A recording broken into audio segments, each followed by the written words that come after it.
in Business Administration na ang major ay Banking and Finance sa Universidad ng Maynila. Sa ngayon, kasalukuyan siyang nagtatrabaho bilang Visa Assistant Interview Support sa Immigrant Visa Section ng US Embassy sa Maynila.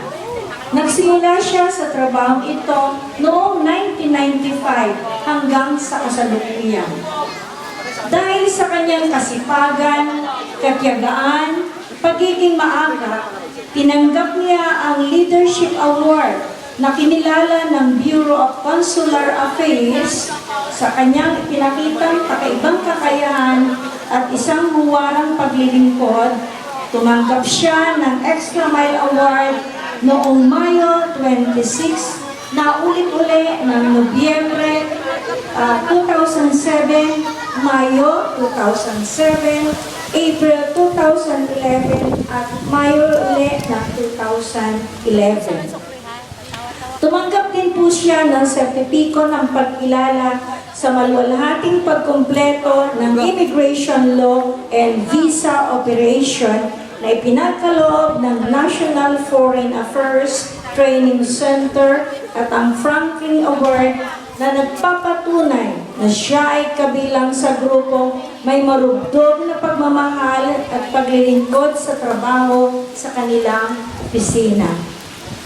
Ngayong pong umaga, akin po ang karangalang ipakilala sa inyo ang ating panauhing pandangal, ang Man of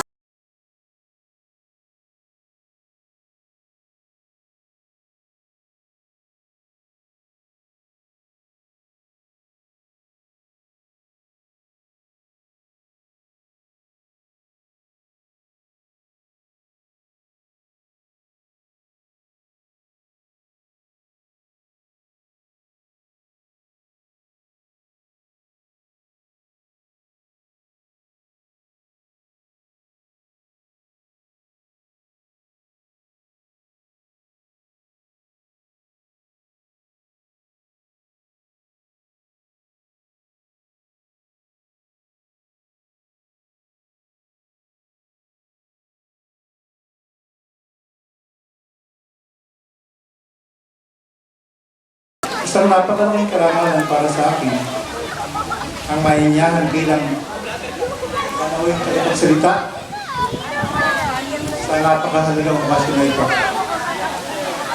Alam mong ito ang araw na pinakihintay ng lahat ng mga magulang at mag-aaral. Pero ito'y unang pagpalaman at posibleng dumaan pa kayo sa makitig na tulay para sa katuparan ng inyong mga pangarap. Masasabi kong maswerte ang bagong henerasyon ngayon. Kasi nung panahon namin, nag-aaral pa ako dito, wala pang internet, walang cellphone, walang Facebook, at ang masakit, walang bawang pagpasok. Kasi napakahirap ng pera ng mga panahon na yan. Base sa imbitasyon na tanggap ko, this is the 36 commencement exercises. Ibig sabihin, ika-36 na taon ng pagtatapos.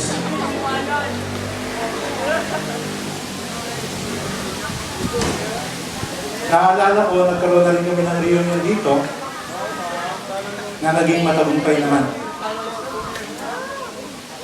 Kasama po ako sa batch 1977 na nagtapos dito. At pinupuli po lahat ng aking naging guro dito dahil magagaling po sila.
ng mga aplikanteng pupunta sa Amerika.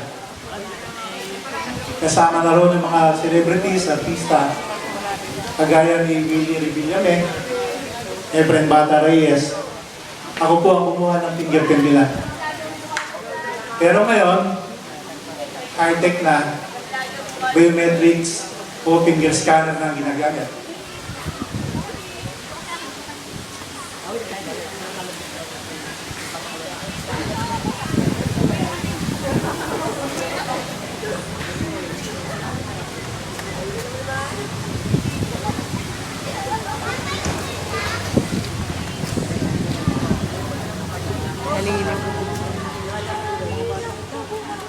Naging US Embassy alternate cashier din ako.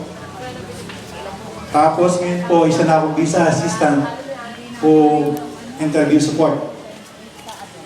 Hindi po naging madaling mabot ang tagumpay na ito. Maraming pagsubok at pagtitiis akong pinagdaanan. Bukod kasi sa kahirapan, maaga kaming naulila sa mga magulang. At bilang panganay sa siyam na magkakapatid, ako ang tumayo, ama at ina nila. Pero ang lahat ng iyon ay aking nalagpasan. Bukod kasi sa konting naipundar, nagawa ko mapagtapos ng kolehiyo ang dalawang kapatid. The team for today commencement exercises. The graduates a partner towards transformation of society, an answer to societal change, or ang tema ng alay niyong kaalaman gamit namin sa pag-unlad ng bayan. Sa mga graduates, gamitin niyo ang inyong mga natutunan. Naway maging katuwang kayo tungo sa pagbabago at higit na kaunlaran ng ating bayan. Patuloy kayong mangarap, hindi lang sa inyong sarili, kundi para sa inyong mga magulang. Na umaasang batang araw ay matutulungan kita at may aahon sa hirap. Basta may pagsisikap, determinasyon, at pananalig sa Diyos, kaya natin abutin ano man ang minimiti natin sa buhay. Bago ka magtapos, nais kong pasalamatan muli ang lahat ng naging guro ko dito. Especially kay Miss Villa kasi nandito pa siya.